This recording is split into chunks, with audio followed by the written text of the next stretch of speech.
Kares akalar, bizni kechiringlar, biz aybdormiz. Nima degan u? Bitta odamni xatosini yoki tushunmovchilik deb 37 million aholi nomidan kechirim so'rash bu qanaqa to'g'ri ish? O'zimiz yerga urishni bas qilaylik. Nimaga bitta o'sha do'konda bo'lgan anglashilmovchilik deb bizni blogerlarimiz Kares blogeridan hamda Koreya xalqidan vatanimiz nomidan uzr so'raymiz. Uzr so'raydigan holat bo'lgan yo'q. O'sha magazinga boshqa Kares youtuber o'zbek bola bilan birga borgan va narxni tekshirgan. Narx rostdan ham 90 ming so'm va videoda aytgan.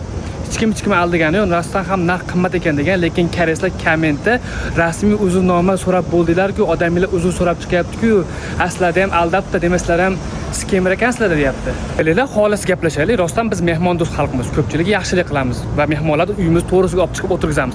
Lekin biz chet elga chiqsak bizga qanday muomala qiladi? Misol uchun 3-4 yil oldin Koreyadagi o'zbek talabalarning vizasi bo'lib turib, O'zbekistonga deport qilib yuborgan va o'qish nomidan yozib berganimiz uchun o'sha studentlarga qaytadan viza qildi. Lekin hech qaysi koreys bloger chiqib, "Voy kechirasizlar, o'zbeklar, sizlar studentlarni nohaq deportatsiya qilib yubordik" yoki Koreya televideniyasida chiqib, o'zbeklardan, o'zbek xalqidan kechirim so'ramaymiz deb bitta odam qo'ygan yo'q. Uzr so'rash aybni tan olmoq demakdir. Kim xato qilgan bo'lsa, o'sha odamning o'zi kechirim so'rasa yetadi.